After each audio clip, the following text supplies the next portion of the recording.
of massive activity in the Fusag area on his trip from his internment camp to London. Agents in Switzerland reported that every map of the Pas-de-Calais area had been mysteriously bought up. The pieces of a giant puzzle were coming together. Now only one question remained. When would it happen? As April turned to May, Hitler was deluged with all kinds of conflicting reports, rumors, and sightings. The information was confusing, taxing his strained mind, but two nuggets of intelligence seemed to clarify the picture. First, a German agent in England reported that the Allies would attack Normandy, southeast of the Pas-de-Calais, between June 5th and 7th. But the Germans had strong indications that this man was operating as a double agent, and his report was clearly part of an Allied disinformation campaign. The attack would probably be coming at the end of June or beginning of July, when the weather was generally more predictable. Then, later in May, a series of more reliable German spies spotted Britain's top general, Sir Bernard Montgomery, in Gibraltar and then in Algiers. Montgomery would certainly command a large part of any invading force. The invasion could not be imminent if he was so far away. On the night of June 5th, Hitler pored over the maps. Maybe he was wrong. Maybe the plan was for Normandy all along. He had to consider both options. He would not be fooled in what might be the most decisive battle of his life. The British were tricky. He had to keep his forces mobile in case it was Normandy after all. He would not commit himself until he knew for sure. Reading the weather reports for the Channel, stormy that evening, he took his usual sleeping pill and went to bed. Early next morning, Hitler woke to startling news. A massive invasion was underway in southern Normandy. A large armada had left England in the middle of the night, and hundreds of parachutists had been dropped near the Normandy coast. As the day progressed, the reports became more exact. The Allies had landed on the beaches southeast of Cherbourg. A critical moment had come. If some of the forces stationed in the Pas-de-Calais were hurried to the beaches of Normandy, the Allies could be pinned and thrown back into the sea. This was the recommendation of Rommel and Rundstedt, who anxiously awaited Hitler's approval. But through the night and into the following day, Hitler hesitated. Then, just as he was on the verge of sending reinforcements to Normandy, he received word of increased Allied activity in the Fusag area. Was Normandy, in fact, a giant diversion? If he moved his reserves there, would Patton immediately cross the Channel to the Pas-de-Calais? No, Hitler would wait to see if the attack was real. And so the days went by, with Rommel and Rundstedt fuming at his indecision. After several weeks, Hitler finally accepted that Normandy was the real destination. But by then he was too late. The Allies had established a beachhead. In August, they broke out of Normandy, sending the Germans into full retreat. To Hitler, the disaster was yet another indication of the incompetence of those around him. He had no idea how deeply and decisively he had been fooled. Interpretation. In trying to deceive Hitler about the Normandy invasions, the Allies were faced with a problem. Not only was the Führer suspicious and wary by nature, he knew of previous attempts to mislead him and knew that the Allies would have to try to deceive him again. How could the Allies possibly disguise the actual goal of a vast armada from a man who had reason to believe they would try to mislead him and was scrutinizing their every move? Fortunately, British intelligence had been able to provide the planners of the D-Day landings, including Prime Minister Winston Churchill, with information that would prove invaluable to them. First, they knew that Hitler was growing paranoid.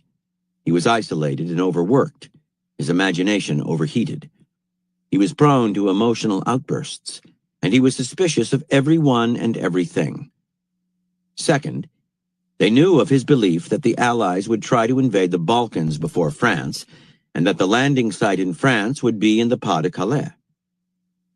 He almost seemed to want these invasions to happen, as proof of his superior reasoning powers and foresight. Fooling Hitler into keeping his forces dispersed across Europe and France would give the Allies a slim margin of time in which to establish a beachhead. The key was to present him a picture composed of many different kinds of evidence that would tell him the Allies were doing just what he had thought they would. But this picture could not be made up of all kinds of flashing signs pointing to the Balkans and the Pas-de-Calais. That would reek of deception. Instead, they had to create something that had the weight and feel of reality. It had to be subtle, a mix of banal truths with little falsehoods stitched in. If Hitler saw that in its outlines it supported his expectations, his overactive mind would fill in the rest. This is how the Allies wove such a picture. By late 1943, the British had secretly identified all of the German agents active in England.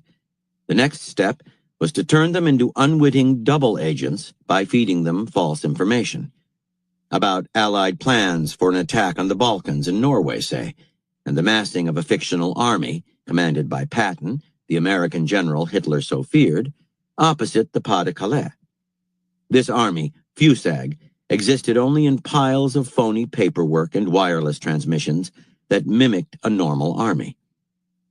German agents were allowed to steal FUSAG documents and intercept transmissions, carefully misleading messages, but at the same time banal and bureaucratic ones, too banal to be seen as fake. Working with film designers, the Allies built an elaborate set of rubber, plastic, and wood that, from German reconnaissance planes, would look like an enormous camp of tents, airplanes, and tanks. The German general who saw FUSAG with his own eyes was misled about the direction he was taking toward London. He had actually passed the real army to the west of FUSAG's supposed site, massing for the invasion of Normandy. As the date of the invasion drew near, the Allies left clues combining fact and fiction still more intricately. The real time and place of the invasion were planted with an agent whom the Germans completely mistrusted, giving Hitler the feeling that he had seen through a deception, when in fact he was staring at the truth. Now, if real information on the timing of the invasion somehow leaked out, Hitler would not know what to believe.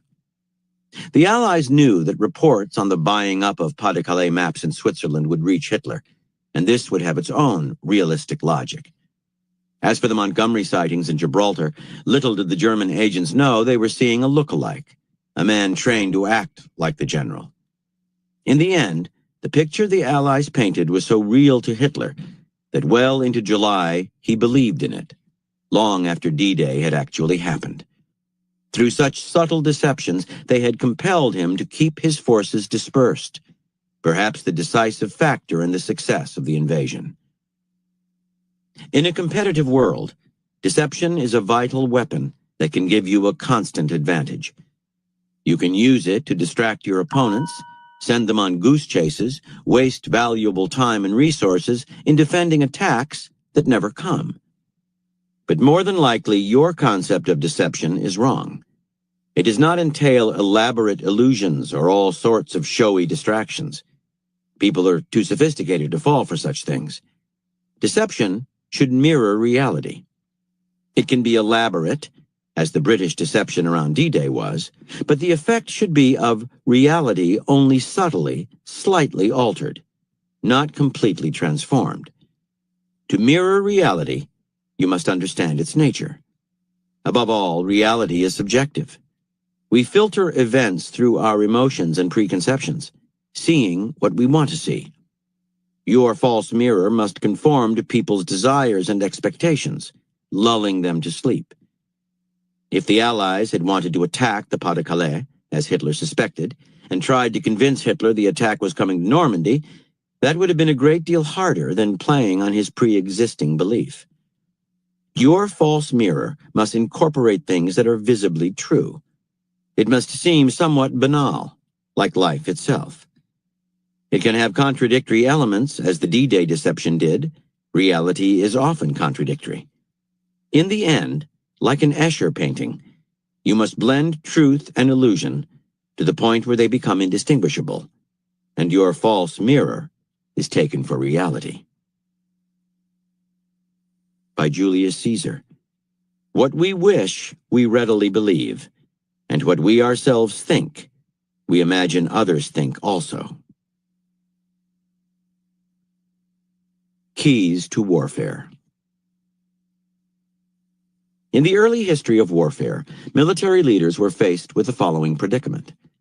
The success of any war effort depended on the ability to know as much about the other side, its intentions, its strengths and weaknesses, as possible. But the enemy would never willingly disclose this information. In addition, the enemy often came from an alien culture, with its peculiar ways of thinking and behaving. A general could not really know what was going on in the mind of the opposing general. From the outside, the enemy represented something of an impenetrable mystery.